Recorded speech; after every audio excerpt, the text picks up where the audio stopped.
আসসালামু আলাইকুম everyone, welcome to my channel. আজকে আমি আপনাদের সঙ্গে শেয়ার করব ফুলঝুরি পিঠা। পারফেক্ট গোলা তৈরির টিপস সহ তৈরি করে ফেলতে পারবেন এই পিঠাগুলি। এই পিঠাগুলি দেখতে যেমন সুন্দর, খেতেও কিন্তু বেশ মজার। এগুলো একবার বানিয়ে 1 মাস সংরক্ষণ করে রেখে খাওয়া যাবে। এগুলো বানানো খুবই সহজ আর দেখতে বেশ মুচমুচে। আশা করছি আপনাদের কাছে অনেক ভালো লাগবে আর সহজও লাগবে। চলুন তাহলে কথা না বেরিয়ে চলে যাচ্ছি পুরো রেসিপিতে। এই পিঠাগুলি তৈরি করার জন্য আমি প্রথমে একটি মিক্সিং বোলে নিয়ে নিচ্ছি একটি ডিম।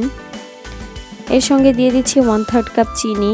এবার আমি ডিমটাকে চিনির সঙ্গে খুব ভালোভাবে ফেটিয়ে নিব, যতক্ষণ না চিনিটা গলে গিয়ে মিশে যাচ্ছে।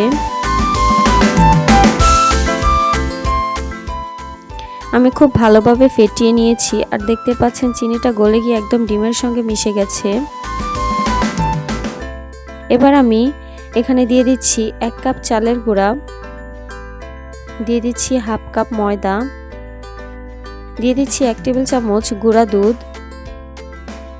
আর দিয়ে দিচ্ছি 1/2 চা চামচ লবণ। এবার আমি 1 কাপ পরিমাণ পানি দিব, তবে পানিটা আমি একসঙ্গে দিব না, অল্প অল্প করে দিব আর মিশাতে থাকবো। পানিটা আমি একসঙ্গে দিব না, কারণ একসঙ্গে পানিটা দিলে কিন্তু ব্যাটারটা অনেক বেশি পাতলাও হয়ে যেতে পারে। আমি অল্প অল্প করে পানি দিব আর মেশাতে থাকব। আপনারা চাইলে এখানে পানির পরিবর্তে দুধও ব্যবহার করতে পারেন। দেখতে পাচ্ছেন আমার এখানে পিঠার ব্যাটারটা কিন্তু তৈরি করা হয়ে গেছে।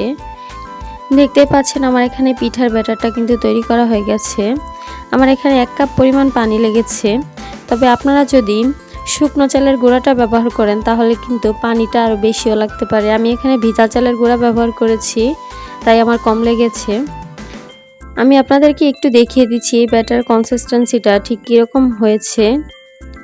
একটু দেখে বুঝে নিতে হবে, এটা আসলে বলে বোঝানোর মতো কিছু নেই। আমি একদম ঘনও করে ফেলিনি, আবার একদমই পাতলাও করে ফেলিনি, আপনারা দেখিয়ে বুঝতে পারছেন। এখন আমি এই ব্যাটারটাকে একটা ঢাকনা দিয়ে ঢেকে 10 মিনিটের জন্য রেস্টে রেখে দিব। 10 মিনিট হয়ে গেছে। এখন আমি এই ব্যাটারটাকে আবারও একটু নেড়েচেড়ে মিশিয়ে নিচ্ছি। আর আমি এখন এর ঘনত্বটা আবার আপনাদেরকে ঠিক কীরকম আছে দেখিয়ে দিচ্ছি। এবার আমি পিঠা বানাতে চলে যাব। তার জন্য চুলায় একটি প্যান বসিয়ে তাতে পর্যাপ্ত পরিমাণে তেল গরম হতে দিয়েছি। আজকে আমি যে ঝাঁজটা দিয়ে পিঠাটা তৈরি করব, তার জন্য আমি এটাকে গরম তেলের মধ্যে ডুবিয়ে রাখছি। এই ঝাঁজটা আমি 1 মিনিটের মতো গরম তেলে ডুবিয়ে রাখবো। যদি এই ঝাঁজটা গরম না থাকে তাহলে কিন্তু এই পিঠার ব্যাটারটা খুব ভালোভাবে সেট হবে না আর পিঠাগুলি সুন্দর হবে না। ঝাঁজটা যখন গরম হয়ে আসবে তখন আমি তেলটা ঝরিয়ে সরাসরি ব্যাটারটাতে ডুবিয়ে দিচ্ছি। আর একটা জিনিস খেয়াল রাখবেন, পুরোটা ঝাঁজ কিন্তু ব্যাটারের মধ্যে ডুবানো যাবে না, একটু উঁচু করে রাখবেন। দেখতে পাচ্ছেন আমি ঠিক কতটুকু উঁচু করে রেখেছি। এর কোটিংটা হয়ে গেলে এখন আমি এই পিঠাটাকে গরম তেলের মধ্যে ছেড়ে দিব। আর এখন দেখুন সামান্য ঝাঁকি দিলেই কিন্তু পিঠাটা তেলের মধ্যে খুলে গেছে। এভাবে পিঠাটাকে উল্টে পাল্টে গোল্ডেন কালার পর্যন্ত ভেজে নিব। এই পিঠাগুলি হতে খুব একটা সময় লাগবে না। আরেকটা জিনিস খেয়াল রাখবেন, পিঠাটা যখন তেল থেকে উঠাবেন তখন মনে হবে পিঠাটা অনেক নরম, কিন্তু এগুলো ঠান্ডা হলে অনেক মুচমুচে হয়ে যায়। পিঠাগুলি একটু নরম থাকা অবস্থাতেই কিন্তু উঠিয়ে নিতে হবে। দেখতেই পাচ্ছেন আমার এই পিঠাটার মধ্যে খুব সুন্দর একটা কালার চলে এসেছে। এখন আমি এই পিঠাটাকে ছাঁকনিতে করে তেল ঝরিয়ে উঠিয়ে নিচ্ছি। এভাবে করে আমি সবগুলি পিঠা বানিয়ে নিব। আর এই পিঠাটা তেলের মধ্যে ছেড়ে দেওয়ার পর একটা জিনিস খেয়াল রাখবেন, যাতে ঝাঁজটাকে কিন্তু আবারও তেলের মধ্যে ডুবিয়ে রাখতে হবে। এভাবে করে প্রতিটা পিঠাই কিন্তু তেলে ছাড়ার পর ঝাঁজটাকে ডুবিয়ে রাখতে হবে।